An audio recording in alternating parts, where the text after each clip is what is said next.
আসসালামু আলাইকুম, স্বাগতম জানাচ্ছি বিবিসি নিউজ আন্তর্জাতিক সংবাদে। শুরুতেই সংবাদ শিরোনাম, এরপর বিস্তারিত। রাশিয়া ইরানের পাশে থাকবে, মধ্যপ্রাচ্যে শান্তি প্রতিষ্ঠায় কাজ করবে পুতিন।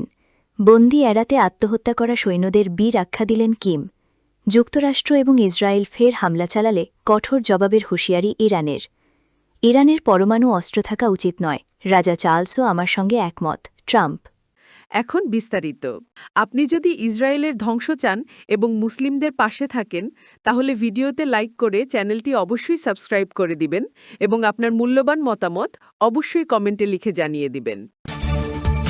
রাশিয়া ইরানের পাশে থাকবে, মধ্যপ্রাচ্যে শান্তি প্রতিষ্ঠায় কাজ করবে পুতিন। রাশিয়ার প্রেসিডেন্ট ভ্লাদিমির পুতিন বলেছেন, মস্কো ইরানের সঙ্গে তাদের কৌশলগত সম্পর্ক আরও জোরদার করবে এবং মধ্যপ্রাচ্যে স্থিতিশীলতা ও শান্তি নিশ্চিত করতে যা কিছু প্রয়োজন তা করবে। সেন্ট পিটার্সবার্গে ইরানের পররাষ্ট্রমন্ত্রী আব্বাস আরাবচির সঙ্গে বৈঠকের সময় তিনি এ মন্তব্য করেন। পুতিন জানান, সম্প্রতি তিনি ইরানের সর্বোচ্চ নেতা আয়াতুল্লাহ আলী খামেনির একটি বার্তা পেয়েছেন। খবর দ্য মিডল ইস্ট মনিটরের। তিনি বলেন, আমি আপনাকে অনুরোধ করছি আমার আন্তরিক কৃতজ্ঞতা ও সম্মান পৌঁছে দিন। একই সঙ্গে পুতিন জোর দিয়ে বলেন, রাশিয়া তেহরানের সঙ্গে কৌশলগত সম্পর্ক অব্যাহত রাখবে এবং তা আরও বিকশিত করবে। বন্দি এড়াতে আত্মহত্যা করা সৈন্যদের বীর আখ্যা দিলেন কিম। উত্তর কোরিয়ার নেতা কিম জং উন ইউক্রেনের বিরুদ্ধে যুদ্ধে রাশিয়ার কুরুস্ক অঞ্চলে অংশ নেওয়া উত্তর কোরীয় সৈন্যদের প্রশংসা করেছেন। যারা বন্দী হওয়া এড়াতে আত্মহত্যা করেছেন তাদের বীর আখ্যা দিয়েছেন তিনি। উত্তর কোরিয়ার রাশিয়ার বাহিনীর সঙ্গে মিলিয়ে কুরুস্ক অঞ্চলে আনুমানিক 14,000 সেনা পাঠিয়েছে বলে বিভিন্ন আন্তর্জাতিক ও দক্ষিণ কোরীয় সূত্র জানিয়েছে। এসব সেনার মধ্যে বড় ধরনের হাতাহতের ঘটনা ঘটেছে, যেখানে 6,000-এরও বেশি উত্তর কোরীয় সেনা নিহত হয়েছে বলে দাবি করা হচ্ছে। খবর আল আরাবিয়ার। দক্ষিণ কোরিয়া, ইউক্রেন এবং পশ্চিমা গোয়েন্দা সংস্থাগুলোর তথ্য অনুযায়ী কিছু উত্তর কোরীয় সেনা বন্দী হওয়ার পরিবর্তে আত্মবিস্ফোরণ বা আত্মহত্যার মতো চরম পদক্ষেপ নিয়েছে। যুক্তরাষ্ট্র এবং ইসরায়েল ফের হামলা চালালে কঠোর জবাবের হুঁশিয়ারি ইরানের। শত্রুপক্ষ কোনো পদক্ষেপ নিলে রণক্ষেত্রে কঠিন জবাব পাবে বলে জানিয়েছে ইরানের সেনাবাহিনী। যুক্তরাষ্ট্র ও ইসরায়েলের সঙ্গে যুদ্ধ শেষ হয়ে গেছে বলে মনে করছেন না তারা। মঙ্গলবার 28 এপ্রিল ইরানের সেনাবাহিনীর মুখপাত্র মোহাম্মদ আকরামিনিয়া এই হুঁশিয়ারি দিয়েছেন। খবর ফার্স নিউজের।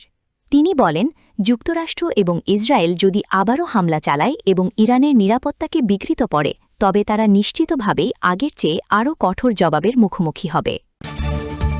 ইরানের পরমাণু অস্ত্র থাকা উচিত নয়, রাজা চার্লসও আমার সঙ্গে একমত, ট্রাম্প। মার্কিন প্রেসিডেন্ট ডোনাল্ড ট্রাম্প বলেছেন, ইরান যাতে কখনোই পরমাণু অস্ত্র তৈরি করতে না পারে সে বিষয়ে রাজা চার্লস আমার সঙ্গে একমত পোষণ করেছেন। মঙ্গলবার 28 এপ্রিল মার্কিন কংগ্রেসে ভাষণ দিয়েছেন যুক্তরাষ্ট্রে সফররত ব্রিটিশ রাজা তৃতীয় চার্লস। একই দিন হোয়াইট হাউসে মার্কিন প্রেসিডেন্ট ডোনাল্ড ট্রাম্পের সঙ্গে রাষ্ট্রীয় নৈশভোজে অংশ নেন তিনি।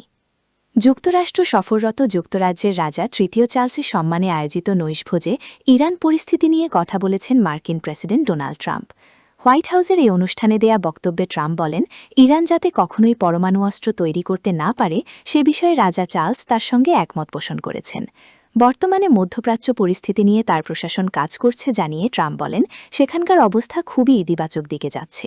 বক্তব্যে ইরানকে প্রতিপক্ষ হিসেবে উল্লেখ করে ট্রাম্প বলেন, আমরা সামরিকভাবে ওই নির্দিষ্ট প্রতিপক্ষকে পরাজিত করেছি, আমরা কখনোই তাদের পরমাণু অস্ত্র হাতে পেতে দেব না। এদিকে কংগ্রেসে ভাষণে চার্লস বলেন, যুক্তরাজ্য ও যুক্তরাষ্ট্রের অংশীদারত্ব আগের যে কোনো সময়ের তুলনায় এখন বেশি গুরুত্বপূর্ণ।